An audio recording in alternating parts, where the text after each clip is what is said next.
stars met on the hit series Supernatural, got married, and then had 3 children. You know, like everyone does. Yes, and now they're shooting the CW's upcoming series Walker in their hometown of Austin, Texas. Here are Jared and Genevieve Padalecki. Howdy, y'all. Jared Padalecki and Genevieve Padalecki here. And we're here to present the awards for Best Actor and Best Actress in an action series. We are really excited about these because we are actually starring together in the upcoming action series Walker. And I cannot wait. We play a dynamic duo of badass Texas Rangers at the top of their game, solving tough crimes. Whoa, wait, you know you're not playing Walker's partner, right? Well, I'm not. Am I playing your boss? You're playing my wife. It's like the real thing, right? Isn't that great? I think it's over. Yeah. And the critic's choice is Jensen Ackles. I don't care if Billy gets what she wants. I trade them all for Chuck in a heartbeat. Thank you. So much. First off, to the Critics Association for having awards. And to the other fellas in the category, I'm very proud to be associated with every one of you, especially my co-star, Jared Padalecki. Wouldn't be here without you, pal. To the rest of the cast and crew, to the writers, the producers, the studio, the network, and all the fans. 15 years has been a long road, and this is certainly a cherry on top. So thank you all. You, by the way, send me the app because now I'm going to need to do some stuff. Oh, do you not have it yet? Dude, no. I was hounding Fergus. I know. I saw the first text. I didn't. Well, I started hounding him in person. I was like, tell me what it is. And it's so good. 12 hours later, he's like, sorry, mate, just woke up. It's called I'm Terrified. You know? Sorry, mate, it's 2 p.m. I just woke up. Basically, yeah, honestly.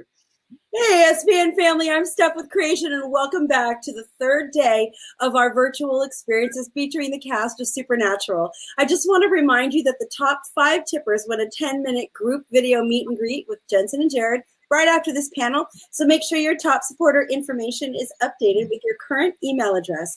To find that, just under the StageIt screen, you'll see a little trophy icon. Next to that, you'll see a green link that says complete your top supporter information. And it's really important we have your email address there.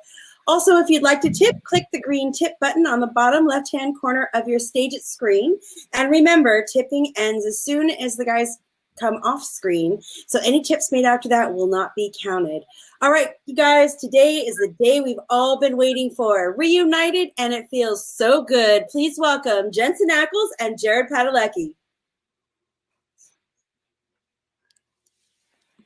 Hey, guys. Now I've got that song, Reunited, and it feels so good. Please never do that again. Shut up. So I was saying to Ackles, we have officially changed positions because now I am like clean cut and have the Dean Winchester haircut, and he is rocking Sam Winchester circa season 1 for sure. Right. Well, yeah, I mean, you kind of had there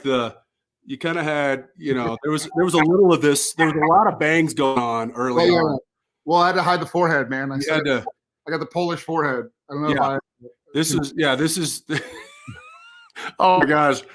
Oh, I look like somebody who belongs in prison. It's like, listen, Your Honor, you're right. I shouldn't have taken that family captive. I shouldn't still have them captive. Yeah. So here's the deal, Jared. I need to ask, you do like these like weird top knots, which I know is not going to happen. But it's a man bun. It's not a top knot. It's a man bun. Whatever it is, it's wrong. Secondly, is what kind of beanie needs to happen in order to kind of make this not do like basically that? Well, that looks like Sonic the Hedgehog or like an anime character. It's Ace Ventura. Get it straight. It's Ace Ventura with a beard. I think it's Dragon Ball Z. So Maisie, if you're out there, Maisie was the first one to ever buy me a Beachfield. This is not a paid ad, but I wear Beachfield slouchy beanies because my. So you still wear? So you now, fun fact, right? You actually tried to contact those people and say, "Hey, I can't find. I'm out of your beach field, and they only make them in the UK. And Yeah. you couldn't get them in.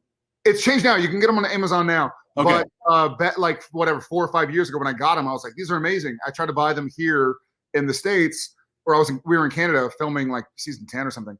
And I was like, hey, I can't find your beanies in Vancouver, but I live in Texas as well. I go to LA sometimes. And they're like, oh no, mate. Well, glad you like our product. And I was like, okay, I'm gonna kick it up a notch. And I was like, well, while filming my TV show, I do travel around to Toronto. And they were like, oh, by the way, I don't know if you're doing like Brisbane, Australia, or like South Africa, or combination, like Inverness, Scotland. Like, by the way, that's where they were a little bit of everything. Well, right? His mom was from Inverness, but his dad was from Brisbane. So yeah. And then they were raised in Johannesburg. So okay, well then it really makes sense. I mean, you're killing it. You're nailing it. Yeah. So they're like, okay, mate. Well, we love TV as well. And I was like, hey, can I buy a bunch? And they're like, oh no, but we wish you well. And I was like, Salangvar. Basically. And so finally they sell them on Amazon. But now I don't. But the awkward thing now is that you don't really need it. I don't need it. So I started wearing beanies. I think some people know this, but because I was working out at Bally's Total Fitness in Studio City. I think it's Bally's 20 years ago. And as I was running, my hair was flipping around, and the person on the treadmill next to me was like, they were looking around like something was dripping, and they realized it was my hair like flying in the wind. I had your hair. And so they moved like one treadmill over, and I was like, oh, okay, note to self. And so I started wearing beanies, and now I wear them in 100 degrees. I mean, But then also take it a step further. So you tackled the problem with a beanie. I did, yeah. And then years later, I'm running with him, training. We're training for a marathon, and we're in a gym, and we're both side by side on a treadmill because the weather is just awful. And he and I are running, and we're like 11 miles on a treadmill. Now, I don't know if anybody's ever run 11 miles on a treadmill. Not fun. It is like painstakingly boring. Yeah. And I certainly have never done it. It was like December in Vancouver. So right. Outside it was awful. You have logged thousands of miles on a treadmill. I'm not a big runner. My body's not designed for it. I've got bow-legged. I should be riding a horse. But we're running, and we get it to like mile 5 or 6 or whatever. And I noticed that from my elbows, I'm flinging sweat. It's just flying. And I was making fun of Jared earlier when we got on the treadmill of, why are you wearing socks on your sleeves? Like he had like these tight things on his arms. And I'm like, we're inside. It's not, I mean, I understand if you're going to go outside for the warmth and stuff. He's like, you'll see. And within like 6 miles, it was like flinging sweat all over. And I like had to figure out, like, I don't know what I did. I just kept toweling my elbows off as I'm running. It was awkward. It was an awkward running position. It was really awkward. And then you moved over because you were embarrassed of me, and that's fine. Well, I was just like sick and tired of your sweat. Of getting hit, hitting you in the face. Whole sweat. The well sweat. All right. Hey guys. We probably should answer some questions because it's been a while since we've done this. Clearly. First and foremost, I think I'll speak for both of us. Say we miss you guys. Thank you all for joining us on a Sunday. When I miss you, dude. I miss you back. You know, this is the longest Jared and I have gone without seeing each other in 15 years. I know. I started to. I was with on your birthday. Happy birthday, Ackles. I would sing to him right now, but we don't have a group, and I can't sing alone. And you can't fall in the background and let everybody else. Happy birthday, Jensen, happy birthday. I was with Jen for our anniversary trip, and happy anniversary. Yeah, thanks. Happy birthday. But I started typing out a birthday. I was like, oh, I'm gonna like do a birthday tweet or something, like it's my boy's birthday. And then I was like, how do I word this? And I was like, well, this is the first birthday in 17 birthdays that I haven't like been able to give you a hug and go like, happy birthday. It's weird. I got a little teary, and I was like, I'm not sending that. I'm gonna push it inside. It's healthy to hold it inside. Just push it down. But you don't look a day over 41, man. So. Hey, I don't feel a day over 47, so it's fine. All right, let's do some questions here. You want to take the first one there, brother? Betty B. Zlata from Russia. Question is, what's the strangest dream you've ever had? Thanks, guys, for your creativity. Love you so much. Well, thank you from the United States. Yeah. And strangest dream. I've had some weird dreams, and they're usually mushroom induced. That's not true. I have strange. We've lost Jared. Copy that. He's going. He's one copy. I would say, as far as strange dreams go, I don't know about you, Jared, but I've had a few reoccurring dreams in my life that are still as vivid as like watching a movie in my mind, like in my waking mind. And they usually revolve around some sort of apocalyptic thing that's happening, and I'm having to save somebody that can't save themselves, and it just sucks. And I always get caught in like the stairwell of a parking garage, listening to like the enemy close in, and I don't know that there's I don't know what that means, but it's one that comes to mind. Yeah. For me, I have a recurring dream where I'm like a victim in an apocalypse, and this bow-legged dude runs in to save the day, but gets caught in a stairwell. And I'm just kidding. I did have. What are you gonna say? I did have. And you're in like the robot alien thing that Ripley used. Yes. Aliens. Were you in my? Quit haunting my dreams. Dude. Listen, you were in mine. I did have a dream. One time, I remember this dream. I've had many strange dreams, but I had one dream where I was living. Ackles, you know where this was. It was sort of like Vineland and Moore Park area, in LA and in Sherman Oaks, I guess that was, like around the border of Burbank, I guess.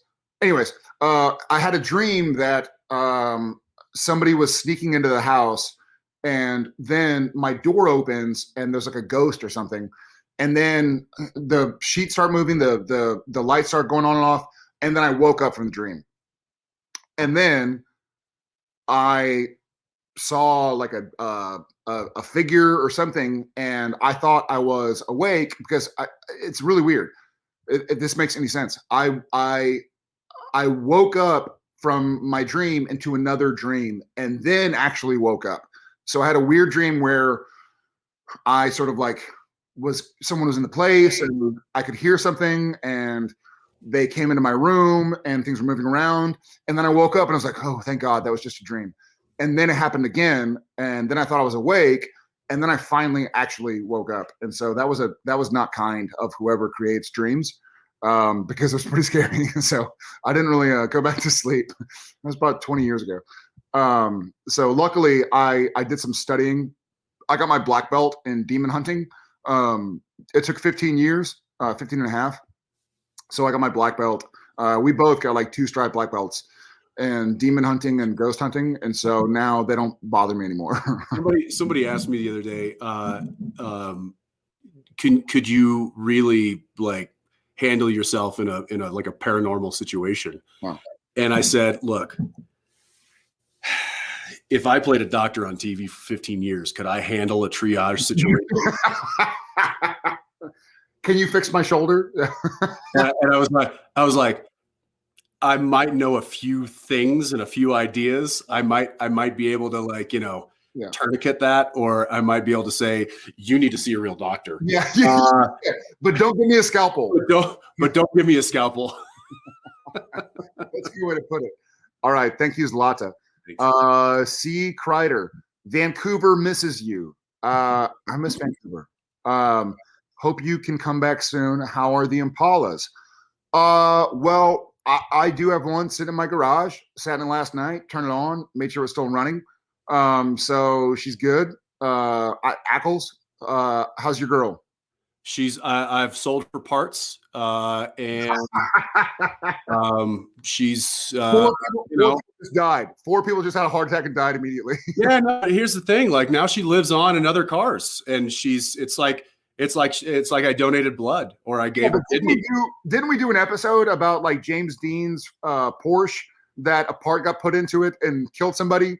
So now they're going to be like 4. We're going to have to redo this on. Hey, no. The Impala never killed. The Impala only brought luck. So now there's, a dozen cars out there. You did beat the shit out of somebody in the Impala and Baby. So That's maybe true. Yeah, but I also made love to it. I also made love to an angel in the backseat. That's true. So it's probably okay. Yeah. The Impala is intact and well and safe and covered and in a secure location in Austin, Texas. No. This is you, bud. Okay. Oh, yeah, it says Jared, so I'll take it. No, yeah, you take it. You take it. Carla 1421. Jared, I'm loving Walker so much. Amazing. And it keeps getting better. Amazing. Any chance we'll see director Ackles there one day? Well, I'm going to sell out my dear friend who stood in my wedding and say he was supposed to direct season 1, but he got a job with some guy who created a show or several shows, and he had to leave. So as soon as this bow-legged apocalypse hero, this bow-legged troglodyte, Toronto troglodyte. I don't know. What do you say? I don't know how you'd make that one work. Yeah, I abandoned. So yeah, I cannot wait. I've been begging him for what's been 2 years now to come direct. Or full disclosure. Jared somehow blackmailed somebody up in the studio and said, "Listen, if you don't let Jensen direct, then I'm going to shave my head." And so I was slated to direct episode 5, which was the last fresh one to air. Yeah, which was the last one to air. But unfortunately, I was having to go back and forth to LA every like 10 days for the boys to do superhero outfit fittings, which who knew how long that needed to take. But it just, so it didn't work out. I was really stoked. I had gotten the script and had told Jared that this is shit and that I will not, I refuse to do this. No, it was something I was really looking forward to. He only took the boys because he was like, well, how do I get out of Walker? Right. I guess we'll work with Kripke in Toronto. I only took one job to usurp another. That was really, no, it was, I mean, I thought it was going to be really, it'll be really cool to be on set with him again. And I know that for, and I forgive me if I'm speaking out of turn, Jared, I think, was looking forward to having somebody who knew him so well to be there on set with him in helping kind of in a creative manner, divert from Sam. Cause I know, and he clearly didn't need any help. But I was kind of looking forward to kind of, getting the band back together, so to speak. And that will happen. I have no doubt. Yeah. Can't wait. Jensen, will you tell us a little about Chaos Machine and your plans for it? So Chaos Machine is a production company that my wife and I started under the umbrella of Warner Brothers Television, and they have tapped us to bring them some content, some TV projects. So we're currently working and developing about 5 different projects right now. We have one that we are taking its final step to delivering to network this week, actually. And we'll probably have an idea of when you guys can see that material by the end of this week. Hopefully it's sooner than later. Until then, we're just trying to find material that we think is fun and exciting. Not necessarily, genre specific. We're kind of across the board.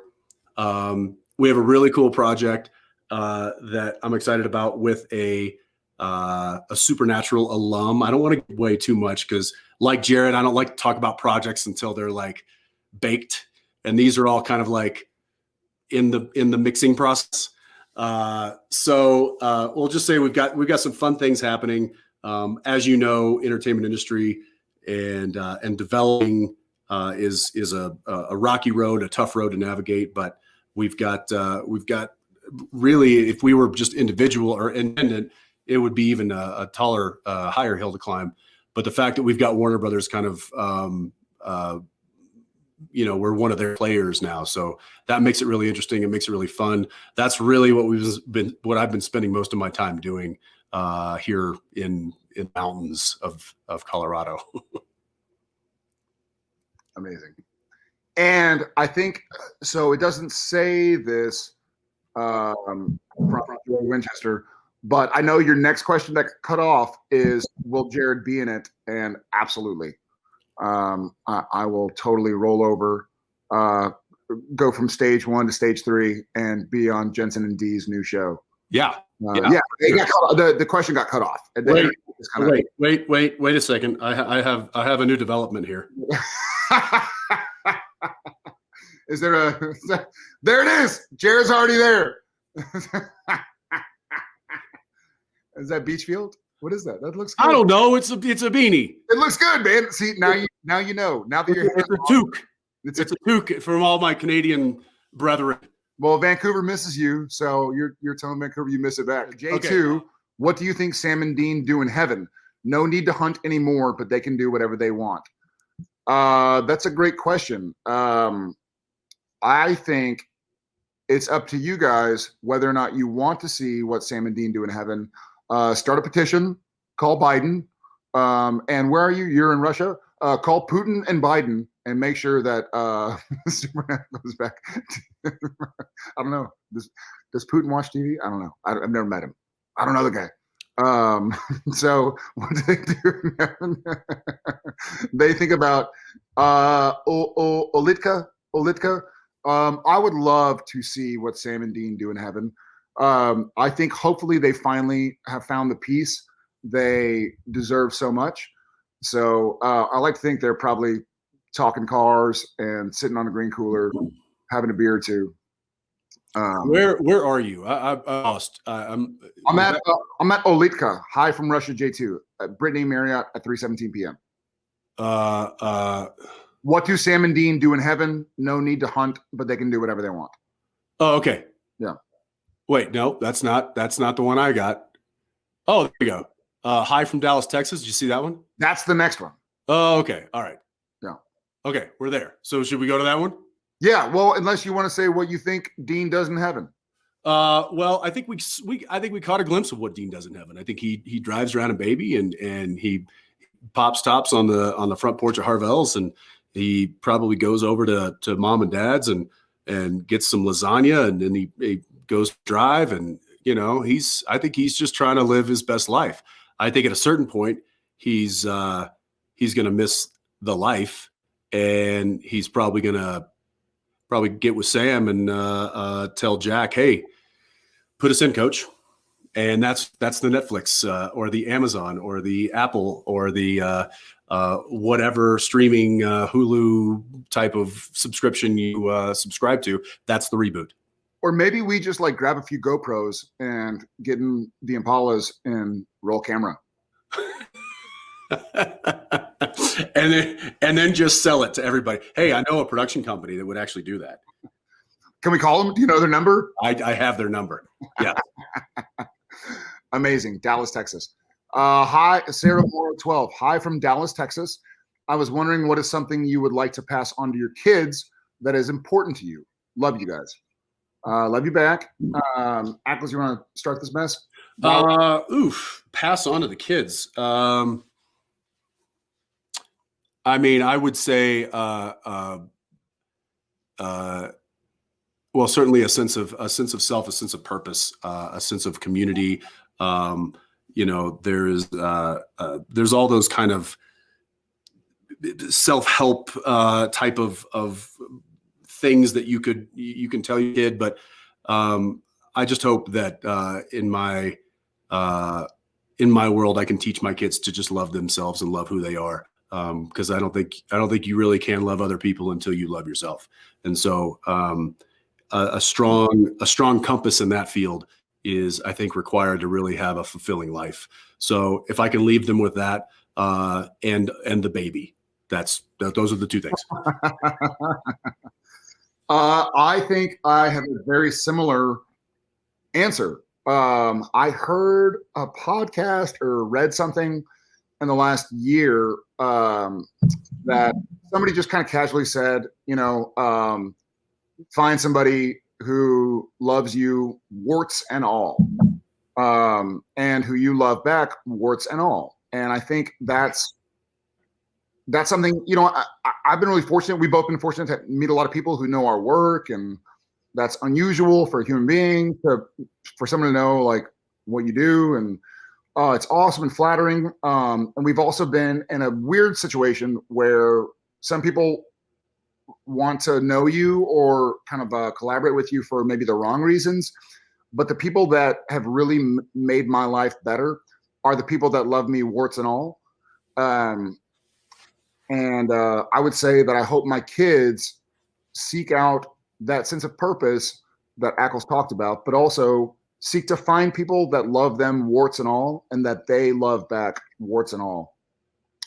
It's one thing to like the good or the convenient you see in somebody else, but it's another to go like, you know what, this person is human, they're flawed, but I'm human and flawed also, and I just want to support this person, like whatever they're doing. Like if they're gonna make a mistake, and I'm gonna be there to say like, hey, dude, you made a mistake, I still love you. You made a mistake, like let's get through this together, and vice versa. So warts and all. But like genital warts and all? Because yes, all of the warts. All okay. the warts. I mean, I'm just checking. I didn't know if there was like a. I mean, I still love you, right? So, I mean, that is a very good point. That's a very good point. That is a very good point. I hope no one's filming this. Louisa, I'm like sweating in this thing. How do you wear that? And you're in Texas. Yeah, but my air conditioning's at 65. Oh, well, you also just had a snow apocalypse in there. Yeah, we sure did.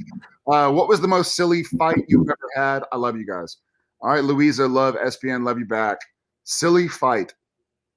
We did an entire fight outtake that was in slow motion. That was pretty awesome. That's right. That was the finale. Yeah. We did that. It was, unrehearsed and unplanned. Wow. But we gave each other a look right before. You know why? Because Rob said, slow it down. Oh. He said, okay, guys, hey, that's a very common note for Rob. And I think most stunt coordinators is to slow the fight down. Yeah. If you're fighting real speed, you lose it. Well, yeah, there's two things. There's two things that can happen if you're fighting at the speed that normal people would fight. One, the camera's not going to see it because it's so fast. It's a blur. It's a motion blur. And two, you're fighting at real speed. You have a higher chance of getting hurt. Something wrong happening. When you slow it down, you can be more precise about your movements, and the camera can see it, and it doesn't feel like you've slowed down. Hey, did that make it? Do we have a gag reel? Did that make it to the gag reel? Do we have a gag reel? I'm sure it did. Yeah, you guys probably see that. But at anytime like we get a note that is either just so obvious or something that we could completely play with, Jared and I don't even have to conversate. We don't have to like talk about it. It's just a look of just. Yeah. He said, slow it down. We'll slow it down. Slow it down. And so we instantly, they're like, action.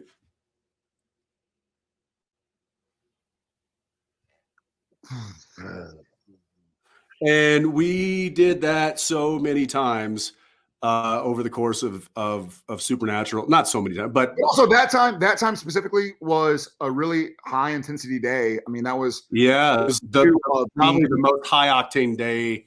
Yeah, in years. We like the crew, the cast, the crew, the stunt guys and gals. Everybody needed to laugh, and we were like, okay, we know what's coming at the end of the day.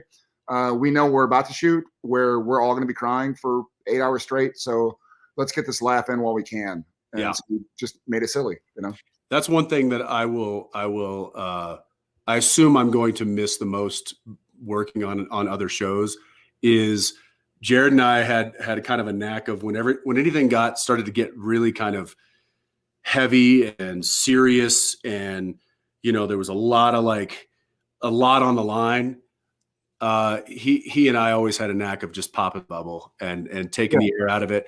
And what it did was it allowed people to relax into what they needed to do. And in my opinion, it was a better product because of it. If there's so much tension and that can lead to anxiety, and that can lead to missteps, and that can lead to people forgetting their words or stumbling and they can't, or making a wrong move with it. And it's just all of a sudden you take the air out of all of that and you laugh. Yeah. Laughter is a beautiful cure for a lot of that. And I will be forever grateful at the laughter that occurred on Supernatural. Tattoo Alecki. Yes, and that one's for you. Tattoo Alecki. I'll read it. Where'd it go? Go for it. It's not showing up. Weird. Boom. Okay. Yeah. Do you think Dean would let Sam pick the music in heaven, or would it always be driver picks music, shotgun shuts the cake hole? Well, my guess, this is a question for Ackles really, but my guess is absolutely not. Especially in Dean's heaven, and you know what? In Sam's heaven, driver picks music, shotgun shuts the cake hole. So if Sam's driving, then he picks the music. But if Dean's driving, then I think he picks music. I agree, but I'll add to that in saying that in heaven, no matter who picks the music, you both hear what you want to hear. You hear what you want to hear. So I'm hearing like, "What is love? Baby, don't hurt me." Fair enough. Thank you for Tattoo Alecki.